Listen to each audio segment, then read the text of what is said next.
funny. The camera just turned off. She had decided to jump into that lane and start doing some stuff because she wanted to raise awareness. And so when I tell you this woman said she jumped in to start doing stuff, she was on the Kelly Clarkson show. She was on Good Morning America. She was on Today's show. Like, she was just, like, all of a sudden, she was on everybody's radar. And she went out and she did the thing. And I was like, started a podcast, like, literally, like, woke up, started a podcast, and all about survivors and sharing this information, created a thing, like, the whole thing, like, and I don't want to say it was on a whim, but it looked like it was on a whim, but it was something she had been thinking about. But she's just a do it person. She's not a I'm gonna sit and think about this for 5 years type of person. She is there's an opportunity, so you got to move type of person. I have an idea, I have a thought, I have a thing that I think that could work, and she is the up and get it moving type of person, like, just dynamic in that. And so here we were a year later, and she now has a 501c. She's got a nonprofit. She's still, she's done a TED Talk. Like, she's done stuff that most people sit around like, okay, let's strategically figure out how we're going to do these things. How am I going to get a TED Talk? How do I start a 501c? What am I going to do with it? Like, but she is the do it. Just do it. Like, hey, I have an idea about this. Oh, great, let's do it. And she has a really amazing husband that just is always like, do it, go for it. Like, she's spontaneous. I thought I was spontaneous, but Marissa's spontaneous at a whole nother level. She was sharing that her oldest son said he wanted to take cooking lessons, and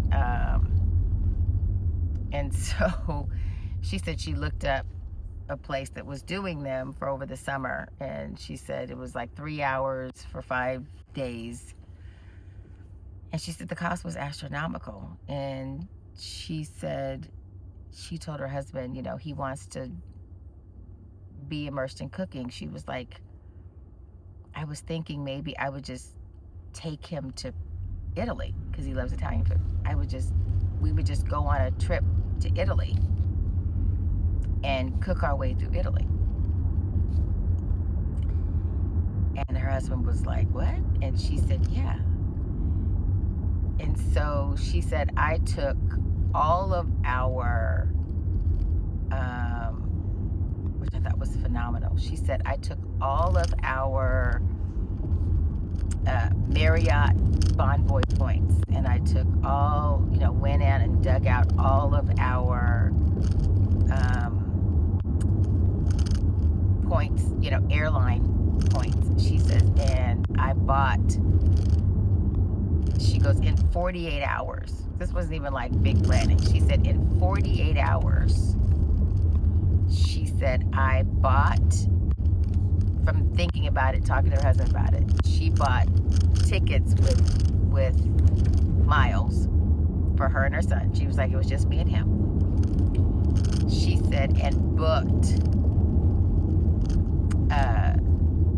hotels with points all across Italy. She said, for me and my son. And she said, so what we did was, she goes, we embarked on a 2-week trip through Italy. She said, doing it, live cooking classes with different chefs all across Italy, different regions. She said, we took trains, whatever. She said it was the best trip of my life, especially with my son, who I think she said was 12 at the time. She was like, we 24/7, me and my son were together. She was like, we bonded. She goes, our relationship now is so much deeper and better. She goes, now than it was. She goes, and we always had a good relationship. She goes, but 2 weeks together, just he and I, no dad, no other brother, just he and I. She was like traipsing through Italy, figuring out, where we were going. She was like, what we were going to eat, finding local cooking classes, because she said they have them all over Italy. She was finding local cooking classes that they did in English, or a little bit of English. And she goes with a little bit of sightseeing here and there, because she goes, she goes, we started in Rome and made our way, and she said it was amazing. But I love that for her.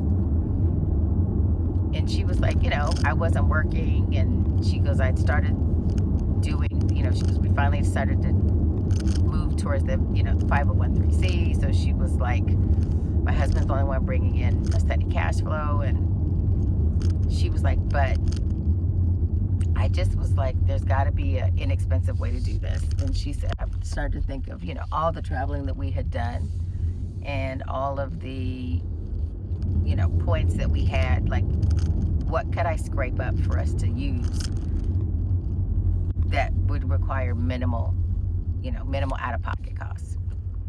And she did it. And I say all this because I walked away so inspired that I think so many of us, and especially me in this new journey, with so much confirmation around, also that, I've been saying a lot around the fact that this journey, I thought this was a journey about me changing from being an employee to be an entrepreneur. That's what I thought this journey was about. This journey was about me changing, doing what I did for someone else, doing it for myself. And what I have learned is that this journey is far less about just a career and job change, but it is so much more a journey of me. So much more around, like, the restructure of me, not so much the restructure of employment or restructure of making money and all those things. It has become the evolution of me way more than anything else, and which, of course, it's nothing that I had necessarily imagined that it was going to be more about the evolution of me. But in that evolution of me, which is why it's called Becoming Cheryl, because I finally realized it was much more about who I was becoming versus taking who I was and just transporting her into a different environment, taking Cheryl out of the 9-to-5 Cheryl work for somebody else, and just taking that person and moving that person into, now you're just going to work for yourself, but you're just still Cheryl. And that has been the biggest aha moment for me, that I'm not that same person. Like, I'm evolving in the way I think, the way I see things. I'm so much more curious. I'm less afraid of AI. I'm actually digging AI, and I'm digging more and more and more into it because I love it. And I think had I stayed at a job, I probably wouldn't be as engaged with it as I am now. It was a necessity that I figured out how to get more stuff done without all the support team that I used to having, and how I'm so loving doing that, and how it has made such a big difference to me, and how I'm just digging it, right? But it was such a great thing to see her, because she sparked that piece of me that always feels like I have to plan.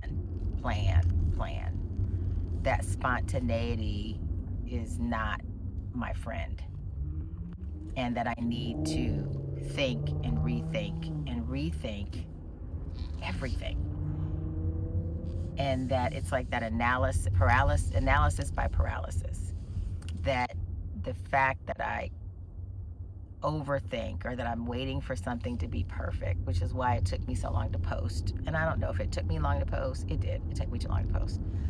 even though nobody's paying attention to it. I still needed to do it because it was something that I needed to do, and it's something that I truly believe God wanted me to do, probably more so for me, again, about my transformation.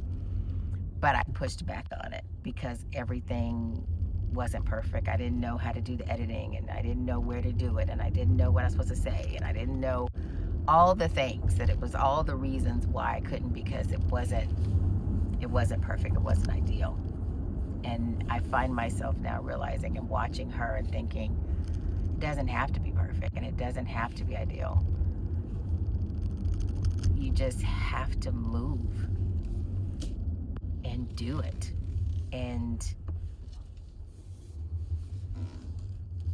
things will be what they're supposed to be and turn out to be how they're supposed to be when you have forward movement. And so I then go back to, again, that, everything happens for a reason. God moves in such an amazing way. And sometimes the thing that we least wanted to do is the thing that we most needed to do. And you don't realize it. But I'm glad that we both leaned in, because she was like, I needed to talk to you, because there were things that I shared with her that she was like, I needed that. And there was damn sure stuff she said to me that I needed. And the seminar, the meeting was just the catalyst to get us together, because we had texted each other and was always missing why we hadn't connected, and it at least got us there together. And it was such a blessing, and it was so great. And it gave me so much to think about. And then listening to the priest to talk about the homeboys and that perspective of, when you think about going to the fringes of society, thinking you're helping them, that really the person that gets helped is you. And the importance of seeing people. And when you're working with the disenfranchised, it's not about having the savior complex. It's about going to see them. And it was a good day. It turned out to be such a really good day. And it started off where I was like, I just do not want to do any of this. And I'm so glad and appreciative that I did. I just wanted to share that. So I hope everybody had a good day, good weekend. My Lakers play tonight. I don't think they're going to survive OKC, especially with Luka out, but I'm going to cheer for him anyway. Glad New York won yesterday. And hope everybody has a good, safe evening. Bye.